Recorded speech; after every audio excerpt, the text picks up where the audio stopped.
फ़हमी आयशा से कहती है कि मुझे तुम्हारी बेटी से इस बात की उम्मीद नहीं थी, उसने बहुत ही गलत काम किया है।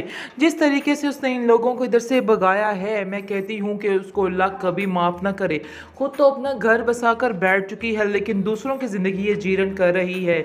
रहीला भाभी ने इतनी मुश्किल से ये रिश्ता ढूंढा था, लेकिन आप लोगों ने काम ख़राब कर दिया और सारा ही यानी कि हर चीज़ मेरी हर प्लानिंग को ख़त्म कर दिया। इस एनी का तो बेड़ा गर्क हो, इसने तो अपनी ही ज़िंदगी तबाह कर ली है और दूसरों की भी तबाह करने पर तुली हुई है। आगे से आप देखेंगे कि आयशा कहती है कि ये तुम्हारी गलतफहमी है कि रहीला तुम्हारे लिए कुछ अच्छा कर सकती है। वो तुम्हारा कभी भी अच्छा नहीं सोच सकती, बल्कि तुम्हारी राह में सिर्फ और सिर्फ कांटे ही बिछाएगी। ये तुम्हारी बहुत बड़ी भूल है। जो कुछ तुम उसके बारे में सोच रही हो ऐसा हरगिज़ नहीं है। वो तुम्हारा कभी भी साथ नहीं देगी, बल्कि तुम नहीं समझ रहे कि उसने किस तरह का रिश्ता तुम्हारे लिए देखा। तुम्हें ज़रा सी अकल नहीं है, तुम्हें ध्यान देना चाहिए। फ़ाखर पर उसमें ज़मीन आसमान का फ़र्क है, शायद ये बात तुम्हें नज़र नहीं आती है और तुम बेवकूफ़ों की तरह अपनी ही धुन में चलती रहती हो। पता नहीं कब तुम्हें अकल आएगी और कब तुम्हें समझ आएगी कि ये रहीला और जो उसका शोहर हबीब है, ये दोनों एक जैसे हैं। तुम्हें बार बार समझा समझा कर भाभी भी थक गई हैं, लेकिन तुम्हें समझ नहीं आ रही कि अभी ये सही वक्त नहीं है। तुम्हें थोड़ा सब्र करना होगा। सब्र करोगी तो उसका फल भी मीठा होगा। वो हम खुद सब मिलकर तुम्हारी बेटी के लिए रिश्ता देखेंगे और सारा मामला संभाल लेंगे। तुम्हें परेशान होने की कोई ज़रूरत नहीं है। लेकिन फहमी को कौन समझाए, वो तो सिर्फ एक ही बात पर अटकी हुई है कि आप सब मेरे दुश्मन बने बैठे हैं और इसके अलावा कुछ नहीं है। और अगर कोई मेरा साथी इस घर में है तो वो सिर्फ और सिर्फ रहीला ही है। रहीला ही है जो सोचती है मेरे बारे में और सारा कुछ मेरे बारे में कर रही है, वरना आप लोगों को तो बिल्कुल भी मेरा ख्याल नहीं और ना ही मेरी बेटी का कोई ख्याल है। जिसको सुनकर आयशा कहती है कि तुम्हें शर्म आनी चाहिए। आज तक सारा कुछ तुम्हारा ज़हीर भाई करते रहे, लेकिन फिर भी तुम्हें कोई भी शर्म नहीं है। तुम उनके बच्चों का ही ख्याल कर लो, उनके बेटे का ही थोड़ी इस बात की कदर कर लो कि उन्होंने तुमसे कितना प्यार किया। अपने घर में काफ़ी ज़्यादा खुश है और आयशा को कहती है कि आप बेफिक्र हो जाए, मैं कभी भी इस रिश्ते के दरमियान नहीं लेके आने दूंगी। जो हमारा रिश्ता है वो हमेशा के लिए ऐसे ही रहेगा। दूसरी तरफ आप देखेंगे कि बहुत ज़्यादा साथ दे रही है एनी का उसकी सास और कहती है समीना कि तुम फिक्र मत करो, मैं तुम्हारा हमेशा साथ दूंगी और तुम ये कभी भी मत समझना कि हमारा रिश्ता बदल चुका है या हबीब की वजह से हमारे दरमियान इख्तलाफात बढ़ जाएंगे। ऐसा कभी भी नहीं होगा। जो जैसा चल रहा है हमारे दरमियान वैसा ही चलता रहेगा। तुम्हें परेशान होने की कोई ज़रूरत नहीं है। ये सुनकर आप देखेंगे कि एनी कहती है मुझे भी आपसे इन्हीं बातों की उम्मीद थी और देख लीजिए कि ऐसा ही हो रहा है। खैर आप देखेंगे काफ़ी ज़्यादा उसने समीना ने उसको तसल्ली दी और कहा है कि रहीला से तुम्हें बच के रहना होगा। रहीला की किसी बात पर यकीन नहीं करना है, क्योंकि अगर तुम रहीला की बातों पे लगोगी या कभी उसकी बातों पे यकीन करोगी तो तुम अपना ही नुकसान करवाओगी। इसलिए तुम्हें उससे दूर रहना की मैं तुम्हें एक बात नसीहत करती हूँ। जिसको सुनकर आप देखेंगे कि वो कहती है मैं जानती हूँ, मुझे माँ ने भी ऐसा ही कहा है कि उससे दूर रहना है, वो कभी भी हमारी सगी नहीं हो सकती है। इसलिए मुझे इस बात का यकीन हो चुका है। खैर मैंने भी उन्हें कई दफ़ा आजमाया है, आजमाने की कोशिश की है और मैंने यही देखा है कि उसने हमेशा मुझे कोई ना कोई गलत काम पर ही लगाया है, कोई ना कोई गलत बात ही कही है। इसलिए मैं अब जान चुकी हूँ कि क्या हकीकत है और क्या नहीं है।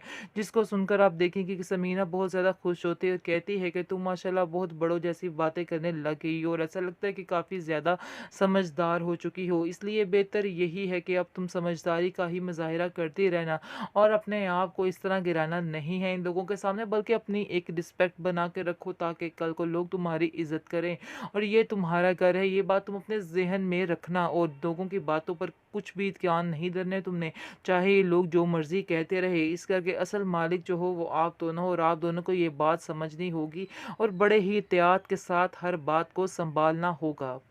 जैसा कि रहीला को डॉक्टर ने कंप्लीट बेड रेस्ट का बोल दिया है, इसका मतलब है आसार कुछ ठीक नहीं लग रहे हैं। कोई ना कोई गड़बड़ ज़रूर है और ऐसा ही होगा कि कुछ ही एपिसोड्स के बाद उसका काम तमाम हो जाएगा और सारा गुस्सा हबीब को आ जाएगा। आयशा पर कहेगा कि तुम्हारी वजह से ये सारा कुछ हुआ। हमें इतने सालों के बाद खुशी मिलना नसीब हो रही थी, लेकिन तुम्हारी नज़रें हमें खा गई, क्योंकि रहीला उसका दिमाग भर देगी कि इसने जानबूझकर ये सब कुछ किया है और सब कुछ करवाने की कोशिश की है, क्योंकि ये ऐसा कभी चाहती ही नहीं थी कि मैं इससे आगे बढ़ जाऊँ। इसलिए इसने ये सारा कुछ किया है, जिसको सुनकर आयशा कहेगी कि मेरा खुदा जानता है कि मैंने कभी किसी का बुरा नहीं चाहा। हाँ, अगर तुम बुरा करती हो तो तुम्हारे साथ खुद ही बुरा होगा, इसमें मेरा कोई कसूर नहीं है। जहाँ तक रही बात मुझे छोड़ने की, तो मेरे साथ समीना भाभी हैं। मुझे इस घर से कोई भी नहीं निकाल सकता, क्योंकि असल में अपनी बच्चियों की वजह से रहना चाहती हूँ, और मेरी बच्चियों के पास से मुझे कोई दूर नहीं कर सकता है। ये समीना भाभी ने मुझसे वादा किया है। जिसको सुनकर हबीब कहता है कि तुम्हें जिस चीज़ का ज़्यादा गुमान चढ़ा हुआ है, देख लेना एक दिन वो भी उतर जाएगा, और बहुत जल्द तुम्हें तुम्हारी ये समीना भाभी छोड़कर भी चली जाएगी। फिर तुम्हारी अकल ठिकाने आएगी और तुम्हें समझ आएगी कि आखिर किस पाँव बिक रही हो। जिस पर आप देखेंगे कि आयशा कहती है कि नहीं, मुझे उन पे पूरा यकीन है, उन्होंने आज तक मेरा बहुत ज़्यादा साथ दिया है, और मज़ीद वो मेरा साथ ज़रूर देंगी, और मुझे कभी भी ऐसे नहीं छोड़ेंगे। जिसको सुनकर हबीब को और ज़्यादा आग लग जाती है, क्योंकि रहीला की तो उस घर में कोई इज्जत है ही नहीं। वो चाहे जो मर्ज़ी कर ले, कोई भी उसको आगे आने देता ही नहीं। साइका, फहमी, हर कोई उसके ख़िलाफ़ है, क्योंकि सब जान चुके हैं कि रहीला की हकीकत आखिर में है क्या, और रहीला क्या करना चाहती है। क्योंकि रहीला ने जिस बेस पर ये स्टेप उठाया था, वो उसका पूरा नहीं हुआ है, क्योंकि उसकी नीयत ही ख़राब थी, और उसको उसकी नीयत का ही मिलकर रहा है, और इसमें और कुछ भी नहीं है। यही बात आयशा कहती है हबीब से कि तुम्हारी बीवी को तुम्हारी नीयत का मिला है। जो आप दोनों की नीयत थी, सिर्फ़ और सिर्फ़ उसकी वजह से ये सब कुछ हो रहा है। जिसको सुनकर वो कहता है कि तुम तो चाहती ही नहीं थी, लेकिन तुमने जो चाहा तुम्हें मिल गया है, अब तो तुम्हें सुकून हो जाना चाहिए। जिसको सुनकर आयशा कहती है कि मुझे जो चाहा वो कभी नहीं मिला। यानी कि बात हो रही है हबीब की, क्योंकि हबीब ने कभी भी उसको दिल से एक्सेप्ट नहीं किया, और वो हमेशा यही सोचती रही, लेकिन ऐसा कभी नहीं हुआ। दूसरी तरफ समीना भाभी को काफ़ी गुस्सा है, और कहती है कि तुम्हारी हबीब जुर्रत कैसे हुई कि तुम आयशा पर हाथ उठाओ और उसको कहो कि तुम यहाँ से चली जाओ। तुम आखिर होते कौन हो उसको इस घर से निकालने वाले? ये उसका घर है, और वो यहाँ पे रहेगी, क्योंकि उसकी बेटी का घर है ये बात तुम भी अपने जहन में रखो। अगर निकलना चाहते हो तो अपनी रहीला को पकड़ो और यहाँ से निकल जाओ। जिसको सुनकर हबीब थोड़ा पिघला जाता है, क्योंकि वो जानता है कि अगर वो समीना के साथ ज़रा ऊंचा आवाज़ में बोला, तो समीना उसको घर से निकाल बाहर फेंकेगी, क्योंकि आयशा से वादा कर लिया है समीना ने कि वो उसको यहाँ से कभी भी नहीं जाने देगी। चाहे हबीब उसका साथ छोड़ता है छोड़ दे, लेकिन समीना अब उसके लिए स्टैंड लेना शुरू हो गई है, और कहती है कि ख़बरदार किसी ने इसके बारे में कोई ऐसी बात की, और जो इसके साथ ऊंची आवाज़ में बात करेगा, मैं उसको इस घर में एक मिनट के लिए भी बर्दाश्त नहीं करूँगी।